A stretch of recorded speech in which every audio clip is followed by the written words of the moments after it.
Harley Electroglide, and we're going to upgrade the radio from the stock original to the HDHU 9813 SG Soundstream. This radio is awesome, has CarPlay, has a lot of features built into it, and you can really get a lot more out of your older Harley from this. First things first, we're going to turn the key lock back to the full lock position. A lot of people I see doing this are doing it the opposite way, they're turning it to the right. In reality, you should actually be turning it full left, and with the key in it, there's a button underneath this rocker switch.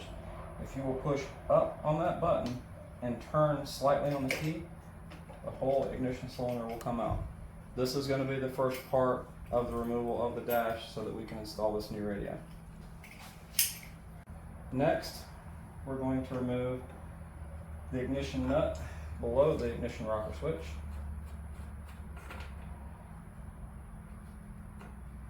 As so. Set that to the side.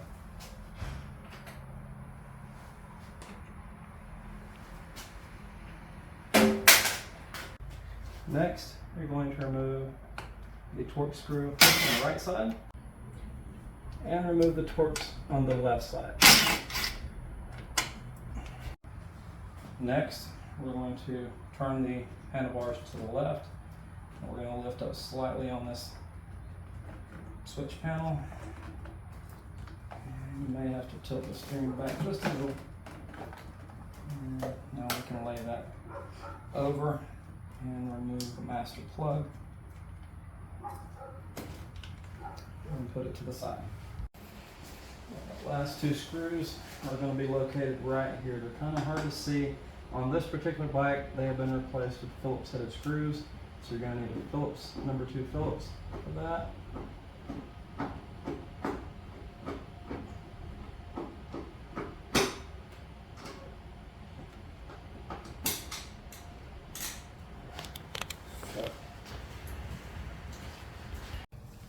Next, we're going to remove the 3 Torx screws that hold the windshield on.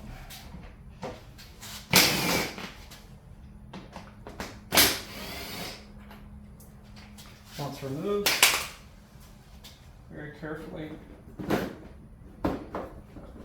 pull up. You may have to grab it in the center and rock it. Should come out very easily.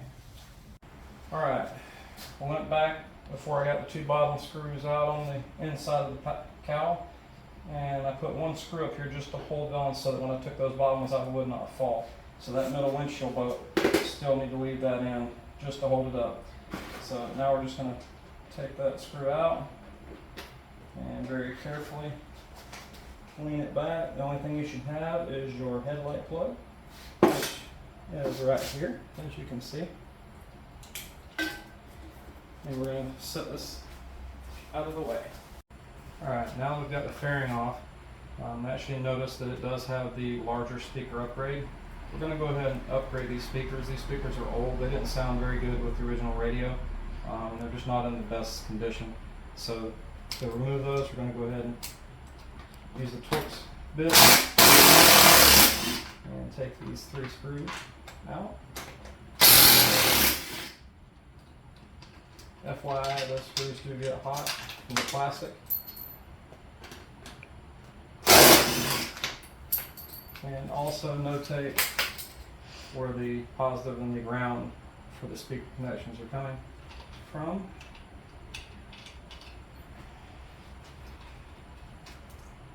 And you'll repeat the same step for the other side.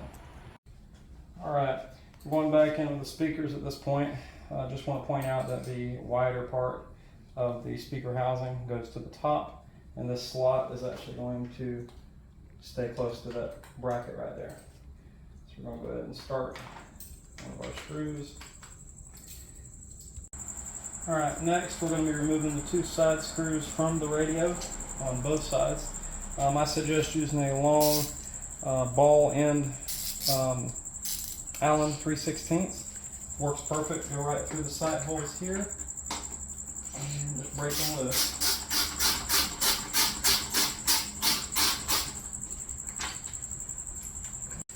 Next, we're going to unlatch the main power plug for the radio and set it to the side. And it looks like everything else has been removed. Alright, now for the one behind it.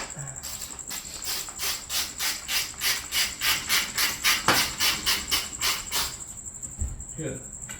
Alright, with all of the screws removed, radio plug's been removed, we're going to go ahead and pull this radio out of the back. That is it. Alright everyone, this is the magic moment. We're going back in with the new unit.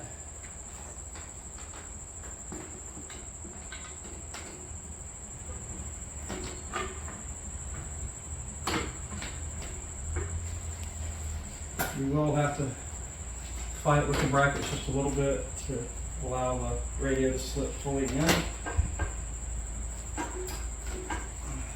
there we go. Alright, now we're going to start the opposite side.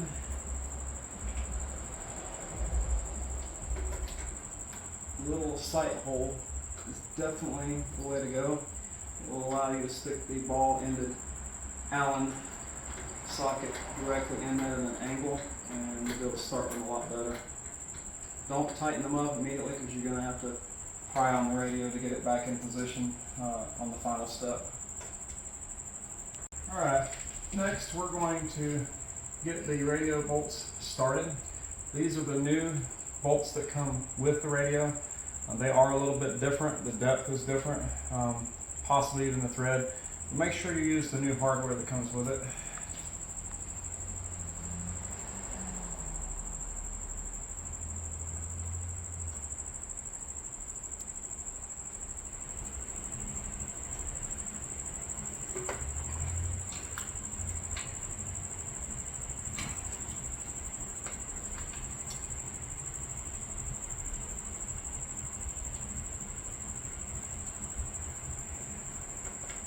Next up, we're going to disconnect the turn signal oil pressure display,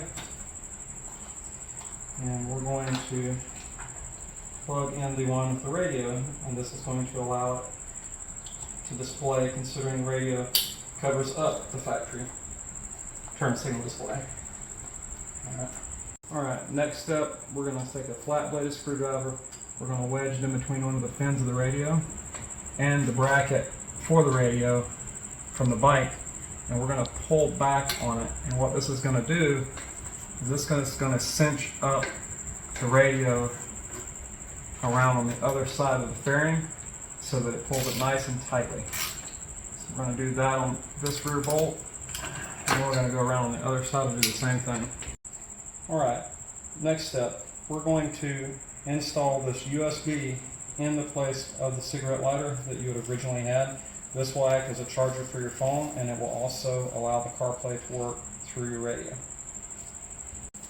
Alright, now we're going to plug in the harness jumper and connect it into the radio.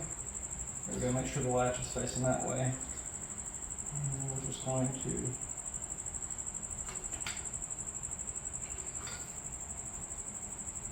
roll it in as we push on it.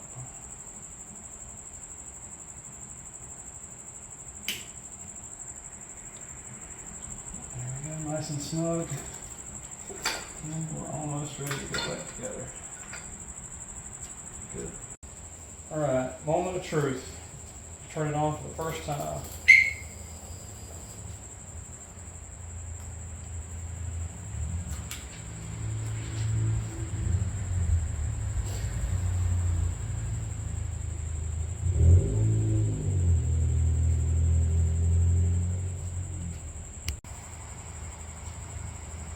Alright, let's play some music through it and see how the music sounds.